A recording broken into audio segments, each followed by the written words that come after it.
его не хотят устанавливать, и этот проект проваливается. Минцифры придумали новый способ слежки за россиянами, что система поможет разделять россиян на классы по признаку полезности для государства. На грабли второй раз наступать не хочется, и шишку на лбу не хочется в очередной раз тереть.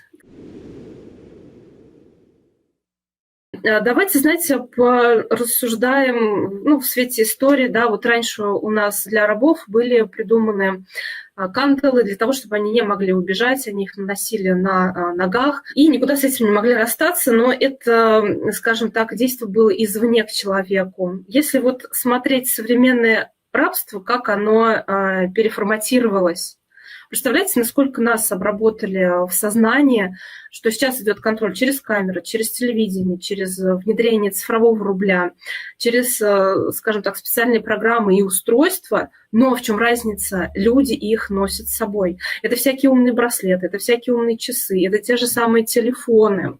Это действительно элементы слежки. Все вот эти умные телевизоры, все умные вещи, которые в доме находятся. И вот к чему сейчас подходит общество. То есть, получается, для одних, для меньшего количества, да, частные виллы, личные самолеты, а для других, для масс, скажем так, это пиво по QR-коду в пятерочке и прогулки под камерами с распознаванием лиц и приложения для слежки, которые нам начинают уже предустанавливать. Ну, это как в случае с Максом, да. И вот, знаете, меня на канале вызвал большой резонанс, я не ожидала, новость про столичный аэропорт Шереметьево. Шереметьево делят на сектора, которые покрасят в разные цвета. Зеленым цветом обозначат места посадки в личные автомобили, желтым цветом в такси с тарифом эконом, комфорт, комфорт плюс другие, черным в такси тарифов ультима. И это только на подъезде к Шереметьево, а внутри будет точно такое же деление по секторам. И вот в этой статье говорится пример Арабские Эмираты. Там настолько уже большое расслоение общества, что для VIP-персон это просто какие-то шикарные залы с какими-то саунами, банями, там все в мраморе, в золоте и так далее и тому подобное. И вот это хотят внедрять. Получается, вот этот вот социальный рейтинг, он все ближе и ближе. И мы можем даже это не понимать, не отслеживать. Я хочу сказать, даже те люди, которые сейчас себе могут просто у нас в России позволить перелеты на самолетах, и покупают себе обычные эконом-классы, но это те же самые предприниматели у нас в Пензенской области. То есть даже предприниматели не могут себе в будущем позволить вот эти вот излишества и изыски, что у тебя там привилегии в проходе на посадку и так далее и тому подобное. А это очень чувствуется даже когда ты... Я тоже сейчас часто летала по работе, и, допустим, объявляют посадку, и один приоритетный проход для тех, у кого бизнес-класс, и вот остальная толпа стоит в другой очереди. Ну и то же самое там отдельными, скажем так, если это не рукав, то отдельные транспорты везут бизнес-класс и не бизнес-класс. Вот это очень-очень сильно стало чувствоваться. И если говорить про социальную расслойку, как у нас сейчас в обществе, то есть малое количество можете вообще позволить летать, даже если ты не по работе, да? А уж те, кто не могут летать, вообще непонятно, к какому классу будут отнесены. Если без очереди, то это значит по биометрии. Там, в принципе, очереди нет. А вся остальная толпа стоит по обычным паспортам. Вот как вы летаете? Скажите, там же вот эта вот рамка, которых прям везде всех абсолютно заставляет перед ней стоять и смотреть на нее. Вот как вы лично проходите ее? Я так понимаю, что биометрию на таможне снимают, и это связано с перелетом между странами. Я не летаю между странами. То есть во внутренних пока такого нет? Во внутренних такого нет. И еще хотела добавить, вот как раз какая-то информация вышла. Умное кольцо от Сбербанка поступило в продажу. То есть новый гаджет. И будет он, наверное, отслеживать какие-то пульс, калории, именно все шаги твои, для нашего блага. Дыхание, сколько ты пукнул и так далее и тому подобное. И все это будет передаваться. Но это тоже очень интересная, кстати, тема. Вот недавно с учителем из Нижнего Новгорода разбирали, как считывают мозговую активность у детей и даже перепрограммируют сознание ребенка, то, что он выдает по факту.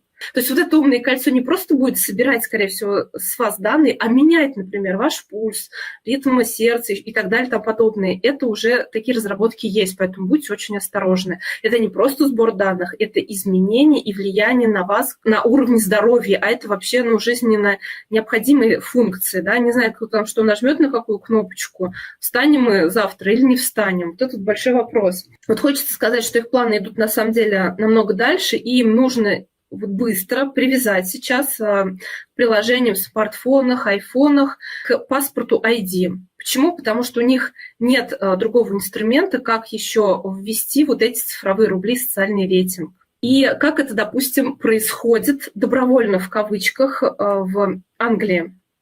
Граждане Великобритании могут столкнуться с последствиями, если откажутся от использования цифрового удостоверения личности. Об этом заявил министр труда Лиз Кэндалл. То есть граждане, если ты не зарегистрировался в цифровом удостоверении личности, лишаются социального обеспечения, доступа к пенсиям и доступа к государственным услугам. Нормально так, да? Особенно к пенсии. Социальное страхование – это образование и медицина. Но это тоже, это жизненно необходимое. Вот таким кнутом стали, не мудрствуя лукаво, быстренько всех загонять, например, в Англии. И у нас в России пока не такими способами, а разрабатывают красивую новую обложку для нового цифрового паспорта, например. То есть бумажный тоже пока еще будет, но он будет тоже с этим бесплатным QR-кодом, который нам сформирует. И вот это агентство «Атлас» предоставило новый паспорт России. Назвали это концептуальный проект дизайнерского и смыслового обновления паспорта Российской Федерации. Что здесь есть? Обновленная ID-страница содержит QR-код, по которому можно проверить актуальные данные владельца. Эти сведения также дублируются на нескольких языках. Вы понимаете, да, что для того, чтобы работал QR-код и показывал вам все сведения, которые продублированы и могут быть уже не актуальны, например, в паспорте, и тем более на нескольких языках в одном паспорте не пишется, то это база данных и, скорее всего, это госуслуги. Так вот, получается, то, о чем мечтал в феврале 2023 года Максут Шадаев и публично это озвучил при президенте на их очередном собрании, по сути дела, сейчас сбывается. Давайте вернемся в 2023 год. Что говорил Шадаев? Это работает очень просто. Вы на смартфон загружаете с биометрического паспорта фотографию. Дальше у вас генерируется QR-код, который вы предъявляете. И тот, кто может проверить у вас основания из мобильного приложения госуслуг, проверяет ваш возраст, либо фамилию, либо отчество. Как говорится, Шадаев сказал, Шадаев сделал. И в МАКСе он предлагает формировать вот этот вот цифровой ID, то есть специальный QR-код, который формируется на базе госуслуг. Но также нас пытались заверить, что бумажные документы продолжают действовать, как он сказал, как и раньше, но при желании наравне с ними в бытовых ситуациях можно использовать QR-код в МАКС. Вот эти вот бытовые ситуации в 2023 году Шадаев настолько топорно обосновал, что вот нужно вам будет купить пиво в пятерочке, вот вы придете и по этому QR-коду сможете это сделать без паспорта. Вы же не будете с собой паспорт носить постоянно бумажный для того, чтобы сходить в магазин и купить себе пиво или пачку сигарет. Это говорит о том, как нас видят, как нас представляют, скажем так, законодатели наши, да, и исполнители. Как выглядит народ в их глазах. Я не буду дальше переводить, да, как это обычно люди сами знают, и много уже слышали после приемов у чиновников, как народ у нас называют в стране, к сожалению. Да. И вот дальше, о чем говорит Шадаев, где можно будет применить цифровой ID. В магазинах при покупке товаров 18+, в учреждениях культуры для прохода на территорию колледжа или университета. И, конечно же, первая к этой программе 18+, подключилась сеть «Магнит». И вот именно в магазинах, в некоторых магазинах Москвы, Питера и Краснодара можно будет уже это протестировать. Вот напишите, пожалуйста, друзья, в комментариях, может быть, кто-то уже с таким столкнулся, как это предлагают, в какой форме, либо кто-то видел, что кто-то уже предъявляет вот этот QR-код, потому что когда первые появились вот эти вот новые аппараты для оплаты, биометрии, плати улыбкой, да, я всегда спрашивала продавцов, ну что, кто-то уже пробует, кто-то уже оплачивает. Ну, и я вела таким образом некую статистику. Вот год прошел после этой акции, у нас в Пензе, в Заречном практически никто им не пользовался. Ну, вот я думаю, сейчас, наверное, все-таки увеличилось количество. Надо, кстати, поспрашивать. Получается, что вот то, что 3 года назад было конспирологией, многие смеялись, крутили там у виска, да, что нас все хотят цифровать, что это мания величия. Но теперь это называется просто национальным проектом, и возглавляет вот этот вот национальный проект по конспирологии-оцифровке Мишустин. Давайте вот просто поразмышляем, для чего им нужен МАКС. Для чего кучу денег сейчас вкладывается, но пока, я так понимаю, не может заработать, потому что людей это не вызывает, на самом деле, доверия. По сути дела, МАКС – это такое диалоговое окно, где вы должны в режиме онлайн видеть свой социальный рейтинг, видеть остаток по цифрам рублям. То есть вот без этого табло, по сути, невозможно взаимодействие с субъектом, и невозможно выстроить в обществе вот этот вот социальный рейтинг и ограничения под этот социальный рейтинг.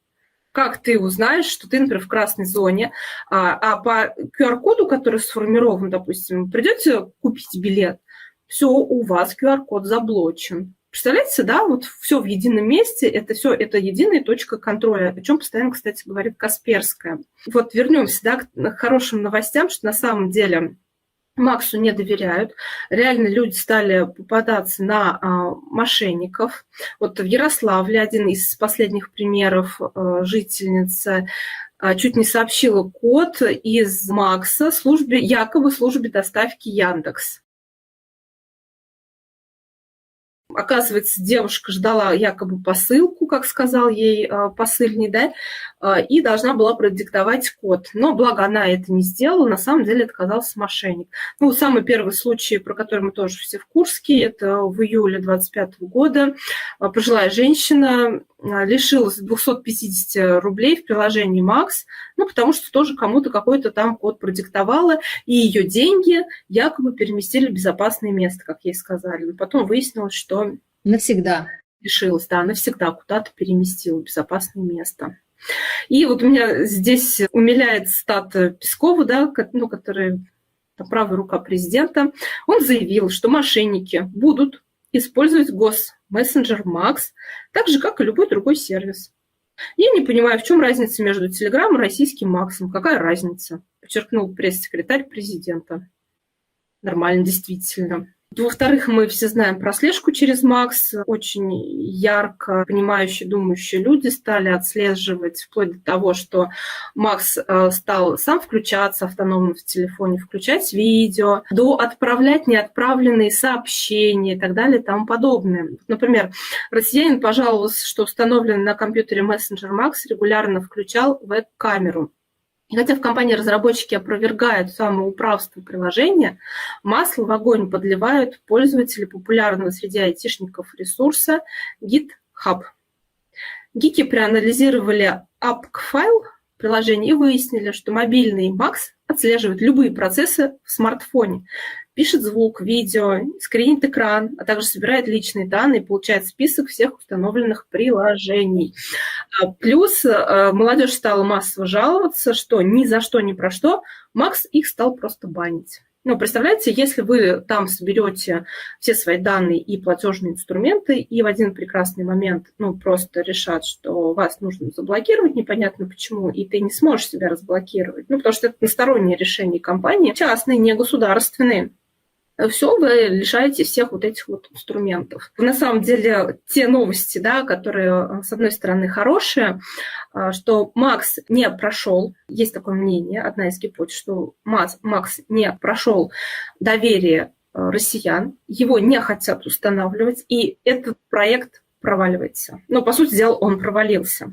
Вот одна из новостей, да, скажем так, некоторые люди передали такую информацию. После провального проекта МАКС Минцифры придумали новый способ слежки за россиянами. Вот здесь будьте внимательны, дальше как могут развиваться события. Прям будем с вами следить насчет вот этих вот прогнозов. Значит, по данным инсайдера, близкого к Минцифры, в ведомстве обсуждают идею сделать портал госуслуг единым центром доступа к большинству сервисов, от ЖКХ до медицинских карт и даже транспортных услуг. Планируется назвать его единым аккаунтом гражданина, сокращение ЕАГ. Вот теперь всех нас будут затаскивать в ЕАГ. Ну, звучит, конечно, ужасно, да? Это закрепит регистрацию каждого жителя в системе. Минцифры планирует подавать систему как удобный способ получить доступ ко всему необходимому, но инсайдеры говорят, что цель создания другая. Через ЕАГ власти хотят отслеживать передвижение по транспорту, расходы через цифровой рубль и постоянную геолокацию без включенного GPS-сервиса. Такие планы, по словам инсайдера, стали обсуждаться именно после провала мессенджера Макс. Ведомство получило ответы, где говорилось, что большинство россиян не доверяют новому мессенджеру, а сама аудитория оказалась минимальной. То есть про те там миллионы, которые там в Максе зарегистрировался миллион, в июне нам рапортовали, в июле там уже чуть ли не 35 миллионов рисовали пользователей. Но оказывается, все это мыльный пузырь. И с этим, конечно же, нас, дорогие друзья, поздравляю. Это говорит о повышении сознания, качества, уровня нашего мышления людьми. То есть на грабли второй раз наступать не хочется, и шишку на лбу не хочется в очередной раз тереть. Вот. Да, и это показывает, насколько они нам прям вот кровняк врут. Да. Ну вот с порталом госуслуг они опять нашли вот эту ключевую точку. И действительно, госуслуги установлены почти у каждого жителя страны. Ими пользуются много лет, и это вызывает у людей доверие. И чисто технически, получается, там уже все есть. Не нужны вот эти сложные интеграции. Не будет, скорее всего, вот этих вот промахов, как это было с Максом. То есть там больше, да, возможностей выйти мошенников на вас. Но мы знаем, что госуслуги точно так же взламываются, и точно так же там те же самые проблемы есть. Поэтому давайте думать, что мы будем делать дальше с госуслугами. Здесь сложнее, потому что, когда я общалась на эту тему, люди говорили, а у меня там запись к врачам, и по-другому ты никак не попадешь. Как не попадешь? По телефону попадешь. Не во всех городах, оказывается. Вот я тоже... У нас в Пензе, да, я там звоню по телефону, записываю, все нормально. А вот оказывается, где-то этого нет, где-то это отключили. Но это вопрос к тебе лично, да, пойдешь ли ты, потратишь ли ты свое время, час, два, три, четыре, пять, может быть, для того, чтобы один раз протоптать дорожку, да, записаться, прийти там лично, либо еще как-то, потом уже этим пользоваться. Либо ты не пойдешь дорожку эту протаптывать себе.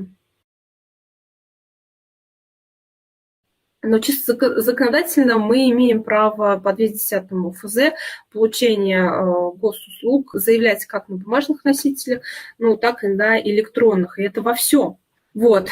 Посмотрим, как у нас что будет развиваться. Да? Давайте запомним вот этот вот единый аккаунт гражданина ЕАГ.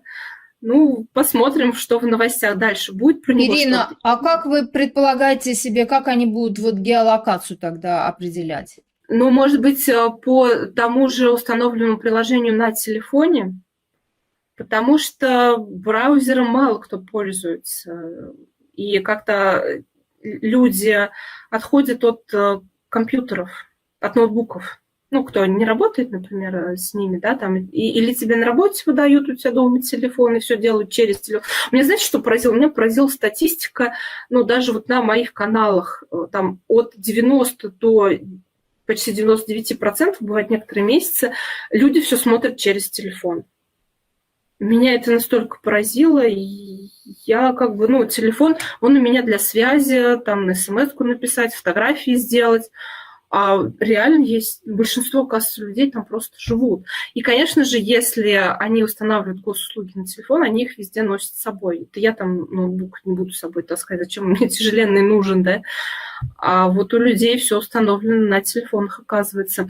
Может быть, даже нам действительно не то, что есть затык, чтобы отказаться от госуслуг, там действительно ты, может быть, подвязан как-то по здоровью, еще там по каким-то... Кстати, вот про соцвыплаты на школьников то же самое говорили. Если там опоздаешь со сроками, а только через госуслуги можно успеть подать, то ты лишаешься перед 1 сентября каких-то выплат, еще чего-то там.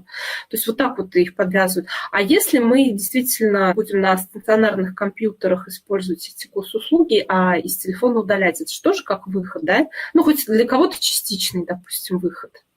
Если у них такие планы по отслеживанию геолокации в первую очередь. Согласна. Да, может быть, вы еще тоже что-то предложите, друзья, в комментариях. Да, мы вот в прямом эфире как раз-то ищем выход. Вот поэтому, друзья, присоединяйтесь. Дальше, да, чуть-чуть пробежимся по соцрейтингу, который готовит нам. Ну, с 2023 года его стали уже официально афишировать на государственном уровне от РГСУ, госрейтинг мы, а неофициально в школах тоже тестировали разные варианты детского рейтинга и в школах в том числе.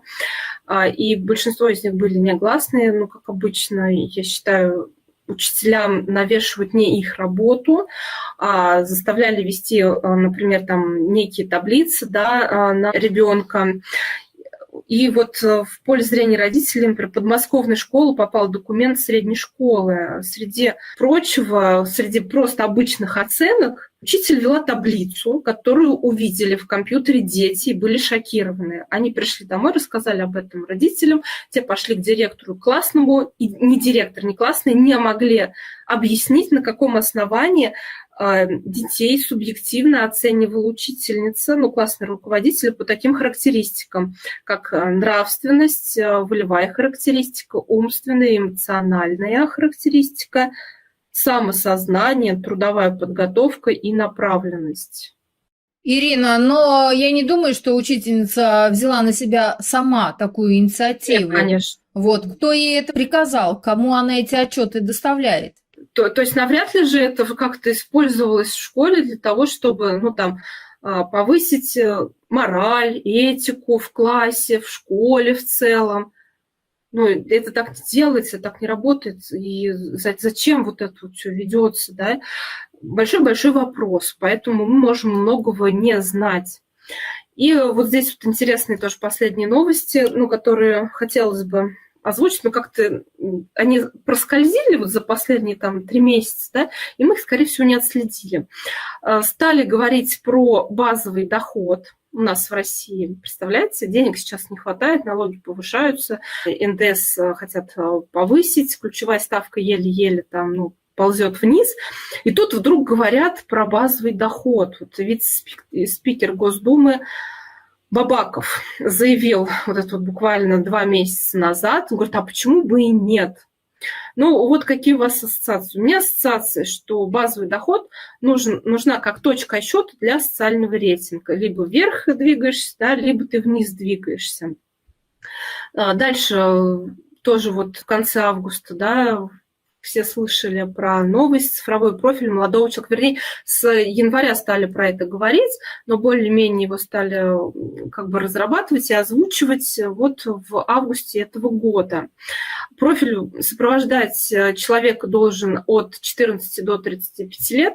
Но мы знаем, что у нас молодежь, там уже скоро будет и 40, и 45, и так далее, и тому подобное. Я не знаю, чем ориентируются наши законодатели, что молодежь будет до 45 лет. И на профиль это тоже будет распространено. Не думайте, что там соцрейтинг, профиль на вас соберут в садике, в школе, а потом вас отпустят в свободный плав. Нет, все это будет храниться на госуслугах. Ну, вернее, выдаваться результат будет на госуслугах, хранится это все в регистрах. И до 35 лет и так далее, и так далее, тому пожизненно. Но вот самое интересное, что после того, как мы проворонили витрину школьников в 2023 году, а ее протащили и собрали все данные на детей, что теперь будут с ними делать? Хотят провести некий эксперимент над детьми и оценить духовно-нравственные ценности граждан страны в возрасте до 35 лет с помощью цифровых профилей и, конечно же, искусственного интеллекта.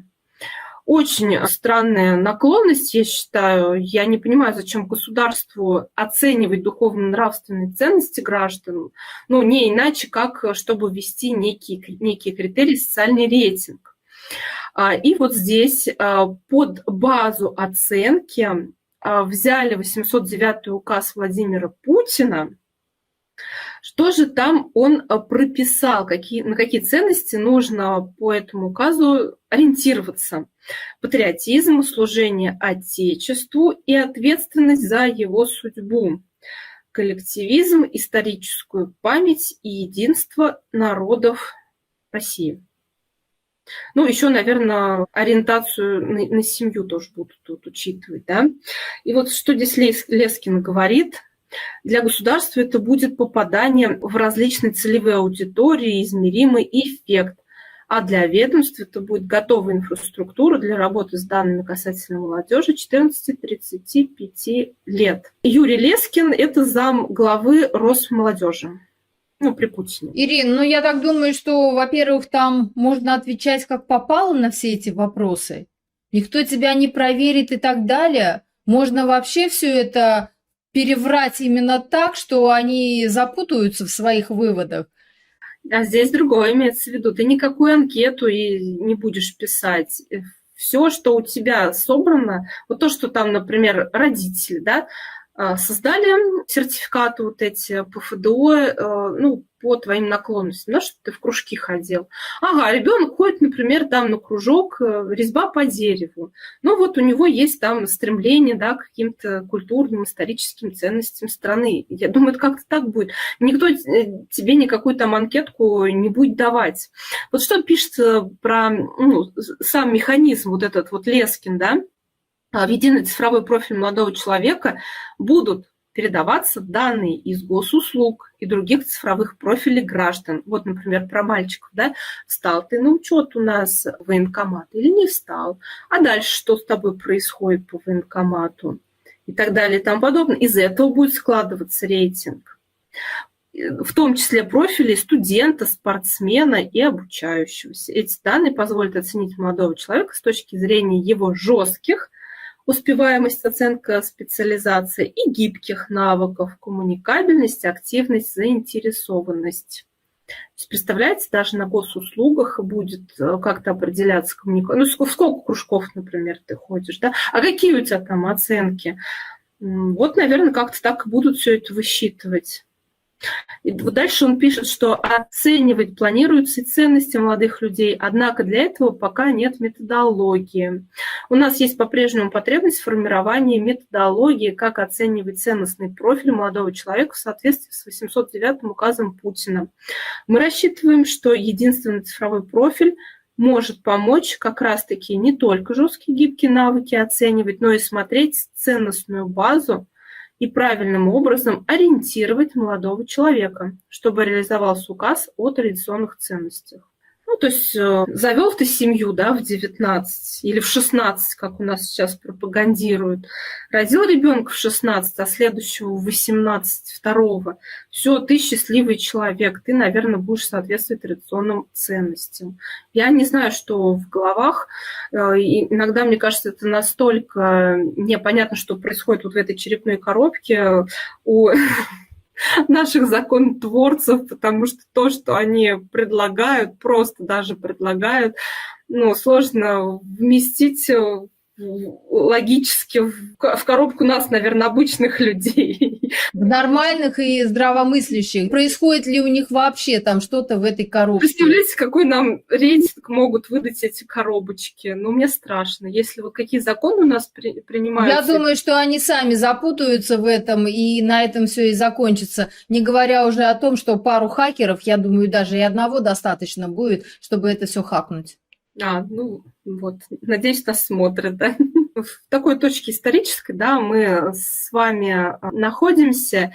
Вот подробнее, может быть, про взрослых, про студентов, скажем так, мы информацию разобрали подробнее, ну, потому что это на самом деле интересно.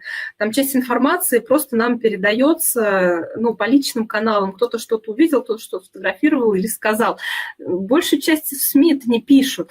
И вот, например, по рейтингу РГСУ мы тоже сложно что-либо найти. Но вот в интернете мы смогли откопать, например, что они там планируют нам. Здесь также говорится, что вот этот вот рейтинг будет подгружаться на платформы из государственных систем. Ну, мы понимаем, что это, да, госуслуги. Здесь такие фразы интересные звучат, что система поможет разделять россиян на классы по признаку полезности для государства. Говорится о том, что будет двойной код. То есть, в частности, согласно их замыслу, каждому человеку будет присваиваться двухкомпонентный код, например, 4729. 47-29. Первые две цифры кода определяют социальный статус, отражение своего рода заслуг человека. Ну, то, что они сейчас готовят, да, на госуслугах с искусственным интеллектом, там обработать по определенным критериям и вывести некую цифру. Ну, то есть рейтинг, он должен быть измеримым. Обязательно количественно как-то измеримым. А последние две цифры будут означать социальный уровень, то есть государственную оценку перспектив вклада человека в развитие общества на основе уже существующих достижений.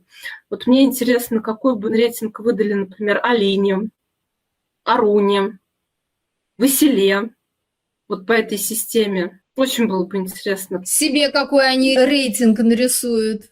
Я всегда представляю так, а как это применится к жизни? Ну, то есть мне вот хочется вот это все примерить, что они там понапридумывали, ну, чтобы понять, да? Не всегда получается, но вот иногда что-то получается понять по их логике. Все, наверное, да, вот основное мы, получается, озвучили по поводу ID. Ни в коем случае не подключайте ни под каким предлогом. Так же, как с Максом. Все очень просто. Я не хочу. Вот попробуйте заставить человека на работе, в школе, еще, а человек просто говорит, я не хочу. Ну что ты, вот что ты со мной сможешь сделать? Это мой личный телефон, мое личное пространство. Работодатель же не может взять ваш телефон и нажать эту кнопку, установить за вас. Нет. Все, мы просто не хотим. Ну вот для того, чтобы не хотеть, нужно для себя определить 3, а лучше 5 каких-то критериев, которые вам больше всего нравятся. Это будут теми аргументами, которые вы можете ответить, вы можете проагитировать людей, передать эту информацию дальше. Но вы должны их для себя сами определить, поискать информацию. Не просто вот нас послушать, а еще и проверить то, что, например, я там говорю, какие новости читаю. Ну, тогда на сознании, на подкорке это все быстро-быстро-быстро уложится, вы как на автомате будете выдавать в нужное время, в нужном месте и нужным людям. Пойдет вот этот процесс вашего личностного роста в том числе. Вот, поэтому, с одной стороны, да, все очень ускорилось, они очень торопятся и грезят увидеть на каждом человеке вот этот вот бесплатный QR-код, да, как они заманивают нас, мы вам сформируем бесплатный QR-код, но оставьте его себе.